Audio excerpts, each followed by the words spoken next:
Hans Christian Andersen said, "Where words fail, music speaks." I've been thinking about that quote because yesterday was a very difficult day for me because it was the 5-year anniversary of my miscarriage. And as it happens, I also went to see Harry Connick Jr. last night perform.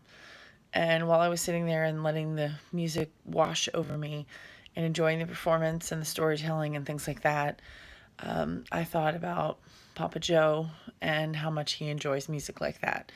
I thought about my colonel in Air Force ROTC and how he got us to watch Memphis Belle. Harry Connick Jr., that was his first movie.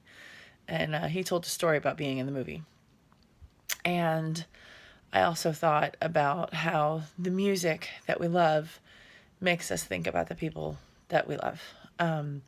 Music in general makes you think about the people that you love. But specifically, every song last night evoked something. And I think it was because it's just such an easy place to go. And I was thinking about that quote, "When words fail, music speaks." And so it's interesting how grief works. I've heard it described like a ball in a box, and some days the ball is bigger, and so it hits the side of the box a lot faster and harder. And sometimes it's smaller, so it doesn't hit as hard. And that's a truncation of the actual description, but it's really beautiful because it talks about how it's just completely unbidden. It comes out of nowhere. And I think the message I want to give you today is that if you're grieving, you're not alone. All of us have something that we're grieving or something that we've lost. And I think that it's important to talk about it. But sometimes you need to sing about it or listen to it. Recently, my daughter has started to ask to hear the song. First of all, she calls it Mommy's Song, which just warms my heart so much. And then she'll say Rainbow Connection. And Rainbow Connection, of course, if you don't know it, is a wonderful song by Jim Henson. Actually, not by Jim Henson. He popularized it with the Muppet movie. And it was in the opening credits of the Muppet movie. And it's a beautiful song. And but it also makes me think of sad times and the past, which has a lot of pain for me. So it was really interesting because while I love the song and I love that my daughter is asking for it, sometimes it evokes some pain. And so I got to thinking about that because of the way that music moves us. And it's just really on my heart to talk about how important music is in the healing process and the grieving process. And so last night while I was listening to this fabulous music, I was thinking about Papa Joe, who loved music.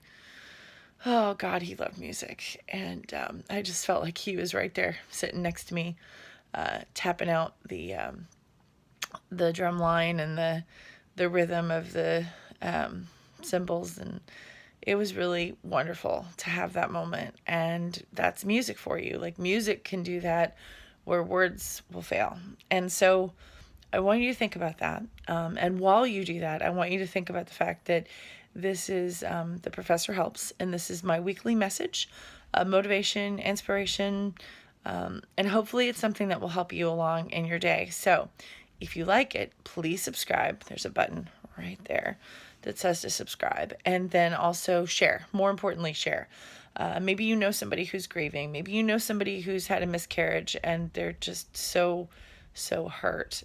So I have a special request today because with the miscarriage, the more we talk about it, the more we normalize it, and the more we make it okay for people to talk about it. And I think more people need to talk about it because 1 in 4 women have had a miscarriage. So think about that. That's, the conference room that you're in, for the next meeting that you're in, somebody in that room has had a miscarriage. Now, I'm not suggesting you start that conversation.